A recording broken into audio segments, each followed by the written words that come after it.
देखा ना कड़म्बा, कितनी बेरहमी से मारकर सिर्फ नाखून और खाल के लिए इस शेर को कैसे लटका कर रखा है।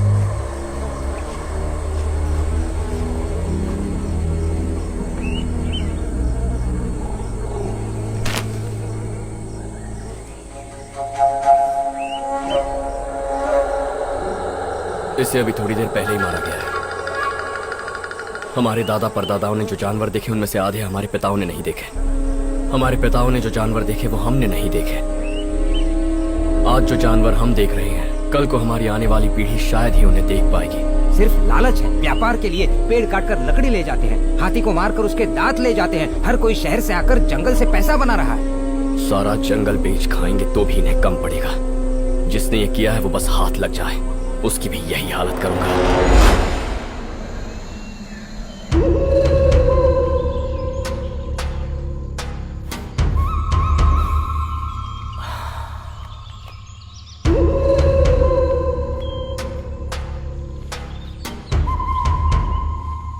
क्यों भाई, पिछली बार जंगल में तो पूरे 25 शहरों की गिनती हुई थी, उसमें से सिर्फ एक ही तुम्हारी आंखों को दिखा। क्या करे सर, गांव वालों को अब हम पर पूरी तरह से शक हो चुका है। कोई ना कोई वहाँ आ ही जाता है। अब उसमें हम लोग क्या कर सकते हैं। अच्छा, तो शेर के साथ उसे भी ठोक डालो। तुम जंगल में चाहे शेर मारो या इंसान, पूछताछ करने मैं ही आऊंगा। अगली बार अगर तुम दोनों गाँव वालों से डरे तो मैं तुम्हारा ही शिकार कर दूंगा।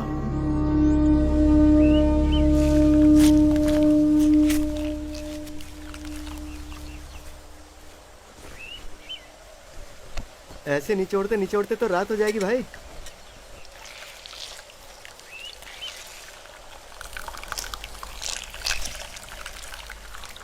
शहद मिले या ना मिले देखकर ही मेरा तो पेट भर गया। अरे यार, थोड़ा जल्दी हाथ चलाना, घर पर बहुत सारा काम है। ये क्या है मुकेश भाई, जब देखो घर में काम पड़ा है बोलते हो। ऐसा कौन सा काम है। तू क्या करेगा जानकर? अरे वाह, आ जाओ मेरे शेरों। अरे बाकी के दो कह रह गए। बाबा, माँ को सुबह से उल्टी हो रही है, इसलिए आपको घर पे बुलाया। सुन लिया ना मेरे इस शेर ने क्या कहा, सुन लिया। अब भी बताना पड़ेगा घर में क्या काम है, हैं? बाबा बोल बेटा। इस बार मुझे एक नन्ही परी चाहिए, बोल देता हूँ। मिलेगी ना इस बार ही, क्या तुझे अगली बार भी नन्ही परी ही मिलेगी। आजा। भाई जी वैद्य जी, पूरे गांव भर में अपनी जाति के जितने भी गुण हैं, बस वो सब तुम्हारे लड़के में ही भरे हुए हैं। ऊपर पहाड़ों से अगर शहद लाना हो या अपनी मर्दानगी से मोहित करना हो तो तुम्हारा बेटा शेर है। मैं कई बार जंगल शहद निकालने गया हूँ, लेकिन आज तक तुम्हारे पिताजी के बाद कोई भी पहाड़ में उतरकर शहद नहीं निकाल पाया। उनके बाद तुम्हारा बेटा ही ये काम कर पाया है। कुल देवी की कसम खाकर बोलता हूँ, एक पल को तो लगा जैसे सामने तुम्हारे पिताजी को देख रहा हूँ। बोलता है उसे उसमें उसका बाप दिखता है। पूरी टोली में बस वही एक मर्द है।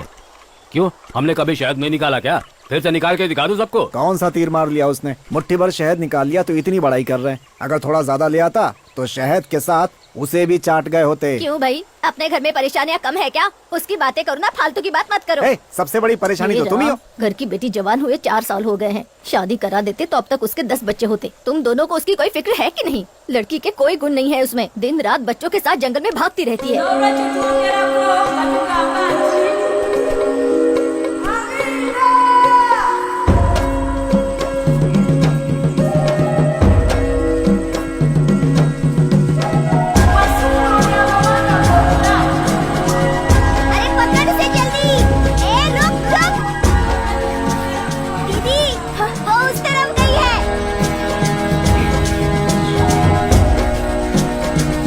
किसी को परेशान करती है दीदी, छोड़ना मत उसको।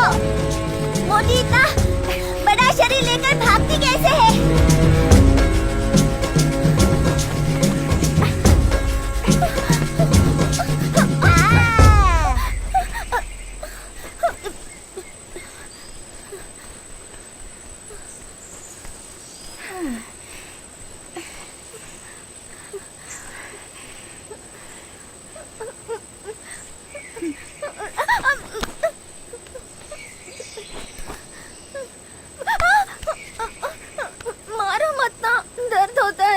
कहा है तुझे? कदम्बा जब शहद बांटता है तो वहाँ मत जाया कर, फिर भी तू वहाँ गई तो गई, उस पर लाइन भी मारती है। ए छोटू, चल ना वो हथियार दे दो मुझे।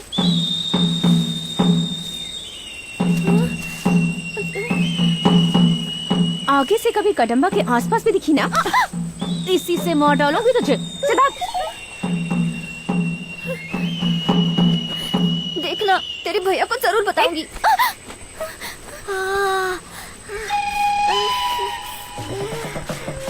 तुझे क्या हुआ? लगता है ये उन पत्तों का असर है।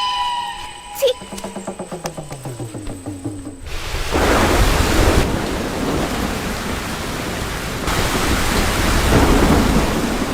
आज विद्या को रति ने दौड़ा दौड़ा कर रुला डाला और बोला कभी तेरे आगे पीछे ना मन रहा है। तू शादी क्यों नहीं कर लेता यार उससे? उसका भाई मुझे ऐसे देखता है जैसे कच्चा चबा जाएगा। शादी तो दूर की बात है।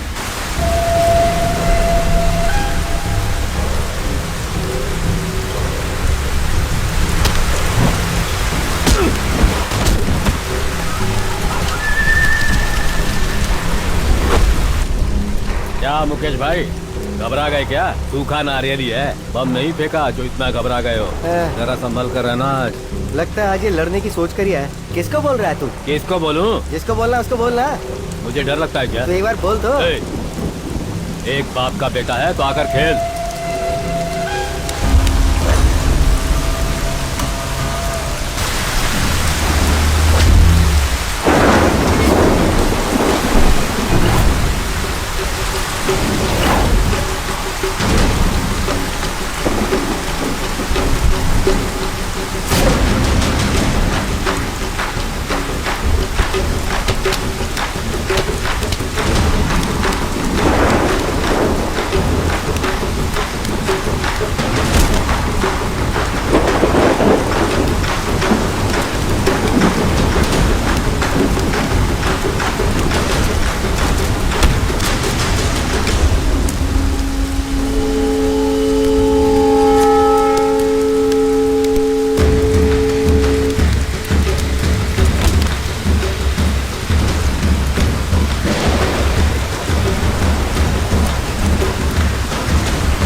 Hello sir. हेलो भैया, ये है mister Chandramouli, Glad to famous meet you. geologist. Mister Vijayan, our company Hello, sir. associate.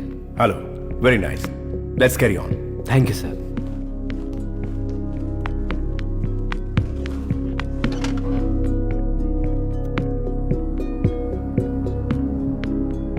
मिर्क तोड़ी की साउथ की तरफ के पहाड़ी इलाके के एरिया का नाम कड़म वन है।